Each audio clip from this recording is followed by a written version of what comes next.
자, 프린트 65, 66차시입니다. 무장 독립투쟁을 전개하다 라고 되어 있어요. 이전 차시 진단평가부터 보도록 하겠습니다. 1919년 상하이에서 이승만을 임시대통령으로 하여 수립된 정부는 대한민국 임시정부가 되겠죠. 자, 이 대한민국 임시정부에는 여러 독립운동을 주장했던 다양한 세력들이 포함이 되었다 라고 했고요. 한성 정부의 정통성을 계승했다 이런 얘기도 했습니다. 그럼에도 불구하고 임시정부의 위치는 상하이에 두었는데 그것은 외교에 유리했기 때문이었다라는 것. 자, 그리고 이 외교 독립론을 주장했던 이승만을 임시 대통령으로 선출했고요. 그 뒤에 국무총리로서는 사실 무장투쟁론을 주장했던 이동휘라고 하는 인물을 선출했죠. 다음입니다. 1923년에 개최된 국민대표회의는 임시정부를 두고 창조파와 개조파로 대립하였다라는 것이죠. 그러니까 임시정부가 만들어진 초기에 연통제와 교통국 등의 제도를 정비하고 나름 외교 독립을 위해서 여러 움직임을 펼쳤습니다. 자, 그럼에도 불구하고 사실 성과가 좀 미흡했던 것이 사실이고 이에 반발하면서 독립운동 세력이 다시 분열되었다라는 것이죠. 그리고 구체적인 것은 이승만의 국제연맹에 위임통치청원서를 보낸 사실이 알려지면서 이를 계기로 회의가 소집이 되었습니다. 자, 이제 1920년대 무장독립투쟁 먼저 볼 텐데요. 가장 먼저 나오는 것은 독립군의 승리였습니다. 그래서 봉오동 전투와 청산리 대첩 살펴볼 겁니다. 자, 이 두 전쟁을 설명하기 전에 여기 설명되어 있는 거 한번 보고 가죠. 3.1운동 이후에 무장독립전쟁의 중요성이 확산되는 가운데 각 지역의 독립군들은 국내로의 진격을 목적으로 한 독립전쟁을 시작하였다. 그러니까 주로 이 독립전쟁, 무장독립투쟁이 벌어진 지역은 이 한반도와 가까운 지역, 만주, 연해주 지역에 주로 있을 것인데 특히나 만주 지역에 이런 독립군들이 많이 형성되었습니다.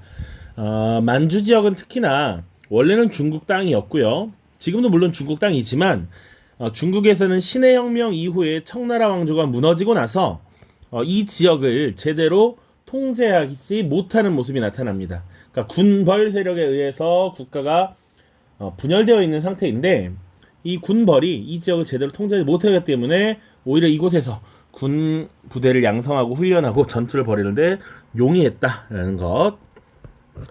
자, 그래서 첫 번째 봉오동 전투가 나와 있고요. 봉오동 전투를 이끌었던 인물 홍범도 장군입니다. 자, 그래서 홍범도의 대한독립군, 최진동의 군무 도독부군, 안무의 국민회군 등의 연합부대가 봉오동 계곡에서 일본군의 승리를 거뒀죠. 근데 이 두 전투는 너무나도 중요하기 때문에 잘 기억을 하셔야 됩니다.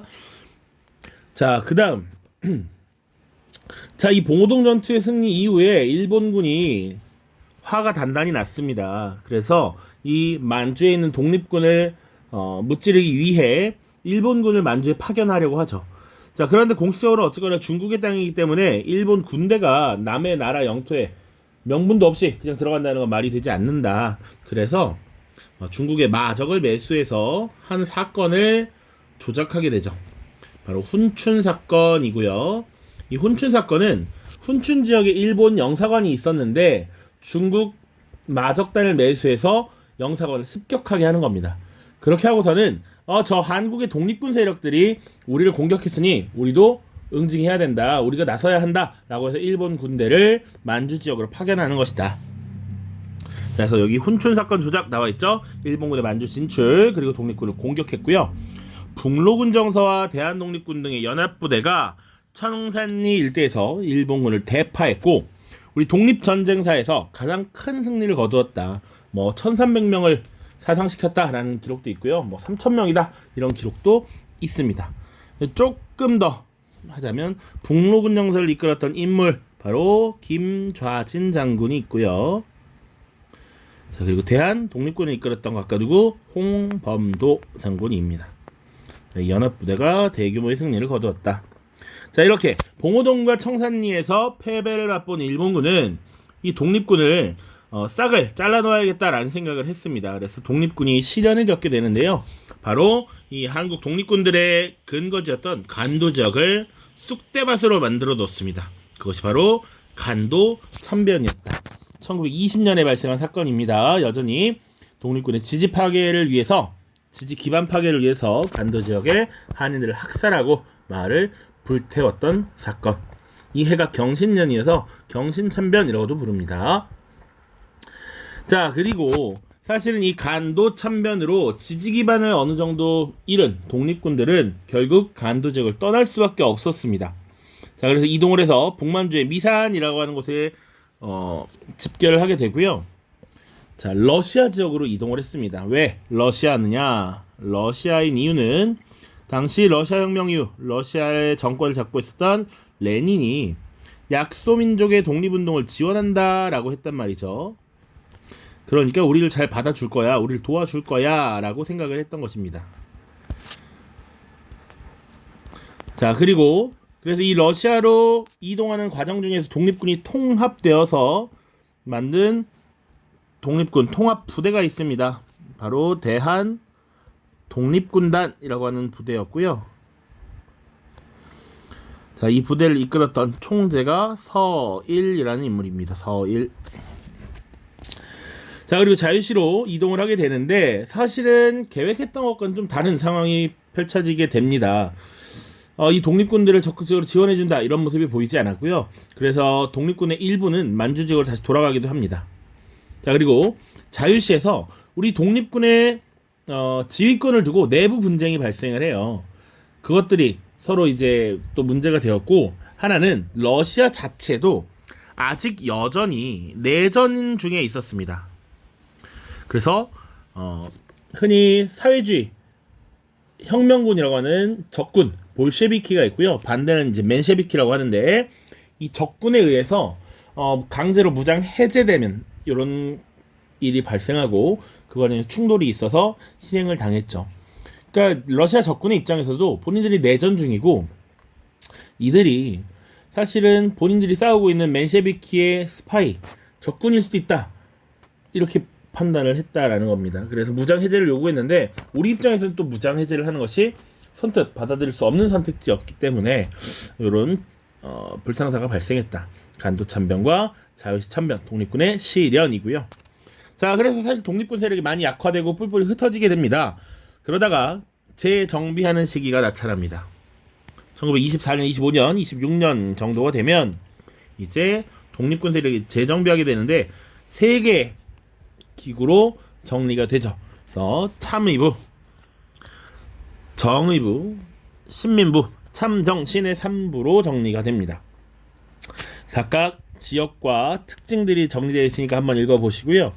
특히 이 참의부 같은 경우는 임시정부 산하에 소속되어 있는 군정부였다라고 하는 것 같이 기억해 두시고, 이 3부의 특징도 하나만, 일종의 공화주의적 자치정부였다라고 하는 것도 기억을 해 두십시오. 교과서에 써져 있는 표현입니다.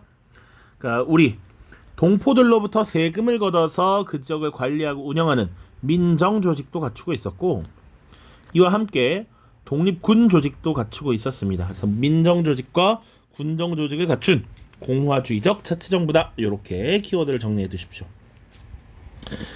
밑에 있었네요. 자, 3부의 성격. 이거 지금 2년째 하는데도 행정입법 사법조직이 있고 조직과 군대를 운영해서 공화주의적 자치정부 성격을 가졌다. 나와 있습니다. 자, 그리고 1925년을 넘어가면서 사실 국내에서도 중국에서도 그리고 만주에서도 우리 민족의 독립운동을 통합시키자라고 하는 움직임이 벌어집니다. 그런 것을 민족 유일당운동이라고 하고요. 그러니까 기존에 있던 3부가 통합하자라는 움직임이 벌어져. 자, 배경을 보시면 사실 중국에서도 서로 다른 세력인 국민당과 공산당의 합작이 이루어지고요. 그리고 일본이 이 독립군 세력을 어느 정도 응징하기 위해서 미스야 협정이라는 것을 체결합니다. 1925년인데 이것은 무엇이냐?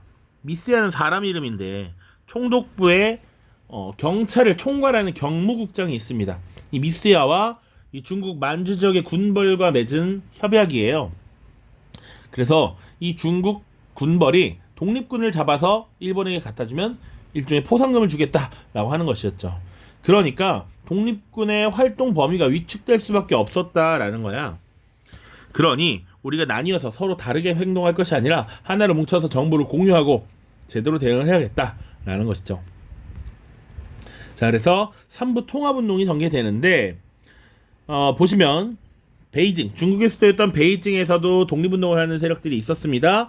한국 독립 유일당 북경 촉성회라고 하는 단체를 조직해서 독립운동 세력들이 하나로 통합되는 모습이 나타나고요. 3부도 통합운동이 벌어지는데 내부적인 갈등을 겪으면서 남만주 지역의 국민부와 북만주 지역의 혁신의회 두 개로 통합이 됩니다. 하나로 통합되었으면 좋았겠지만, 자, 그래서 뒤에 30년대와 연계되는 것은 이 국민부에서 결성된 정당이 조선혁명당이라고 하는 게 있어요. 사회주의 계열의 색채가 강합니다. 조선이란 표현, 혁명이란 표현 주로 사회주의 계열에서 많이 쓰는 겁니다. 자, 그리고 조선혁명당의 산하부대, 조선혁명군 이런 걸 만들어요. 이걸 이끌었던 것이 누구냐면 양세봉이라는 인물입니다. 1930년대 무장독립투쟁할 때 또 나올 거예요. 자, 그리고 혁신의회라고 하는 조직은 이후에 해체된 뒤에 지청천이라고 하는 인물에 의해서 한국 독립당이라고 하는 정당으로 재편이 되고요. 그 산하군 부대가 한국 독립군이었습니다. 역시 총사령관은 지청천이 맡았습니다. 요게 30년대에 연계되는 부분이니까 잘 기억을 해 두시라. 자, 그리고 사실 국내에서도 독립운동이 치열하게 나타납니다. 무장투쟁은 아니지만 우리의 실력을 기르자라고 하는 여러 단체들이 나와서 우리 민족을 계몽하고 우리 민족의 구습을 타파하고 실력을 기르려는 이런 모습들이 나타나요. 그런 민족운동단체가 대통합을 하게 되는데 그 단체가 신간회라는 단체도 있습니다. 그러니까 이 시기가 전반적으로 민족 유일당 운동이 벌어졌던 시기야. 그래서 국내외를 막론하고 다 이런 통합 조직이 만들어졌다. 마지막 의열투쟁의 전개인데요. 의열투쟁은 우리가 그때도 배웠습니다. 일제에게 나라를 빼앗기기 전에도 이런 투쟁들이 있었다라고 해서 배웠고요. 개인을 주체로 해서 보통 식민통치기관이나 친일파, 일본인 이런 사람들을 공격하고 암살하고 폭파시키는 이런 것을 의열투쟁이라고 했습니다. 대표적인 단체로서 의열단이라고 하는 단체가 1919년에 만들어집니다. 만주의 길림성입니다. 김원봉이라는 인물, 만주의 지린성. 이게 중국식 발음이고요. 한자로는 길림성이라고도 합니다. 김원봉을 중심으로 1919년에 조직이 되었다. 이들의 기본 정신은 뭐였느냐? 신채호가 작성한 조선 혁명선언이라고 하는 것입니다. 우리가 이미 익히 들었던 그 신채호가 맞습니다. 그래서 신채호가 뭐라고 썼냐면 폭력투쟁을 통한 민중의 직접 혁명이 필요하다. 자, 식민통치기관을 계속 폭파해 혹은 일본 고위관료들을 계속 암살해. 그러면 그들이 겁나서 그 자리에 오르지 않으려 할 것이고 우리를 강제로 지배하려는 이런 모습들이 사라질 것이다 라고 이야기를 했던 것입니다. 그래서 폭력투쟁을 통한 민중의 직접 혁명을 추구했던 것이 의열단이고, 그래서 개개인이 활동을 하게 되는 겁니다. 그래서 의열단의 활동 보시면 식민통치기관 대표라고 할 수 있는 조선총독부의 고위관리, 친일파 처단, 일제 수탈기구 등을 파괴하는 이런 모습들이 나타나는데 대표적인 사례에 활동했던 인물들이 쭉 나와 있습니다. 그리고 교과서에 사실은 이들이 어떤 일을 했는가가 매치가 되어 있어요. 각각 기억하는 것이 중요하다. 김익상이라고 하는 인물은 조선 총독부에 지금 폭탄을 던졌던 인물입니다. 자, 그리고 김상옥, 이분은 종로경찰서에, 당시 종로경찰서가 우리 독립운동가를 붙잡아서 고문하고 감금해서 막 고통을 주는 이런 대표적인 기관이었거든요. 그리고 김지섭이라고 하는 분은 일본 왕궁에 가서 직접 폭탄 투척을 하려고 했던 분이고, 나석주라고 하는 인물 예전에 선생님이 설명한 적도 있는데 동양 척식 주식회사의 폭탄을 투척하기도 했습니다. 자, 사실 교과서에 연도도 나와 있습니다. 20년, 21년, 23년, 26년 각각 나와 있어요. 자, 그런데 이 의열단의 활동이 1920년대 후반부터는 약간씩 변화하게 됩니다. 이런 개인의 폭력 투쟁이 한계가 있다라는 거야. 계속 사람들을 바꾸면 된다라는 거지. 일본의 입장에서는 무너진 건물은 세우면 되고 사라진 인물은 다른 사람을 보내면 된다라고 하는 것이죠. 그러다 보니까 이 활동에 대한 한계를 느끼게 되고요. 그래서 체계적인 군사 훈련을 받게 되고 조직적인 항일무장 투쟁, 항일무장 전쟁을 벌이기 위한 준비를 하게 됩니다. 그래서 이 의열단의 단원들이 당시 중국의 황푸 군관학교라고 하는 곳에 입학을 해요. 입교를 합니다. 그래서 교육을 받고 이 장교를 육성하기 위한 여러 가지 기능들을 배워오는 것이죠. 그래서 직접 우리 한국인들을 장교로서 혹은 부사관으로서 길러내는 것이다. 간부를 양성하는 것이다. 그래서 이제 군 양성을 해야겠다라고 했던 것이고, 그래서 이 황푸군관학교를 졸업한 이 의열단의 단원들이 조선 혁명 간부학교라고 보통 이렇게 표현합니다. 교과서에 또 디테일한 데는 조선혁명 정치군사 간부학교 이렇게도 나와 있어요. 근데 요거는 뭐 생략해도 되고, 조선혁명 간부학교라는 것을 만들어서 직접 우리 한국인들을 군 지휘관으로 양성하는 이런 모습들도 나타난다. 1930년대입니다. 자, 이제 자료학습 보죠. 다음 자료를 보고 빈칸에 들어갈 알맞은 말을 써보자. 홍범도 장군과 김자진 장군의 모습이 나와 있고요. 만주 일대 여러 독립군 부대가 국내 진입작전을 전개하자 일본군이 독립군을 공격하였다. 이때 홍범도의 대한독립군 등이 봉오동에서, 김자진의 북로군정서 등이 청산리에서, 청산리 전투, 청산리 대첩 기억을 하셔야 됩니다. 일본군과 맞서 크게 승리하였다. 자, 다음 지도를 보고 빈칸에 들어갈 알맞은 말을 써보자. 지금 여기 참정신 나와 있습니다. 참정신 3부로 재정비가 된 거예요. 자유시 참변 이후 조직된 무엇? 참의부, 정의부, 신민부는 행정입법 사법조직을 구성하고 동포들의 세금으로 정부를 운영하였다. 그래서 공화주의 자치정부의 성격을 가진다. 이런 내용까지 정리를 하시면 되겠습니다. 자, 모두 고생 많으셨고요. 다음 영상에서는 67차시 살펴보도록 하겠습니다. 안녕.